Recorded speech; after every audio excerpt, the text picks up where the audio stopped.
দেশের মুরগি।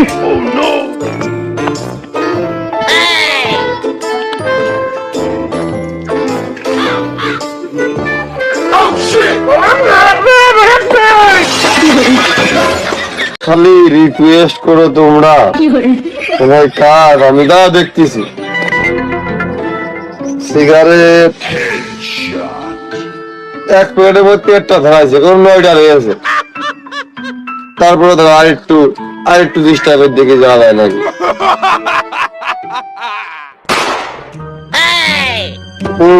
তুই তো চাই, তাহলে আমার কাজে গেলে হয়।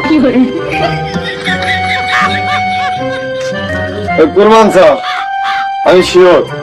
আমি জানতাম তুই যাবিনি, তুই শুধু আর কি ঠাপাই। এই যা গুছাই আয়, গুছাই আয়, গুছাই আয়। না কুরবান সাহেব, আমি শিওর ওই হচ্ছে না।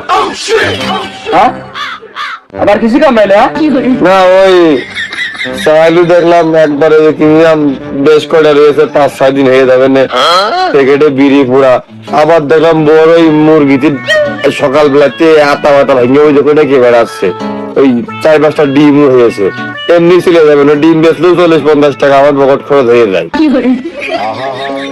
আমি পারি না আর পারি না, আমি কেন মরি না।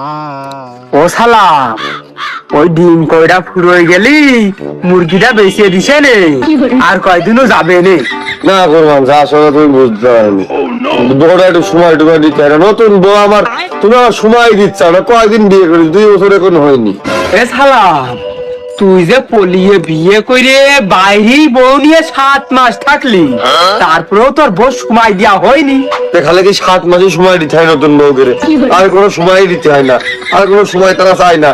তুই কাজে যাবি কি যাবি নে সেটা আমার দেখার বিষয় না, তুই সাপ সাপ করিয়ে দে আমার কাছে। যদি না যাস ওই পাড়ার ওই আইকেলেন আমি কাজে চলে যাচ্ছি, তুই কিন্তু আমার আর কাজের সাইডে তুই ঢুকতে পারবি না। আচ্ছা তো নাও সাপ সাপ। এ সাপ সাপ কি? আজকে যাবো না।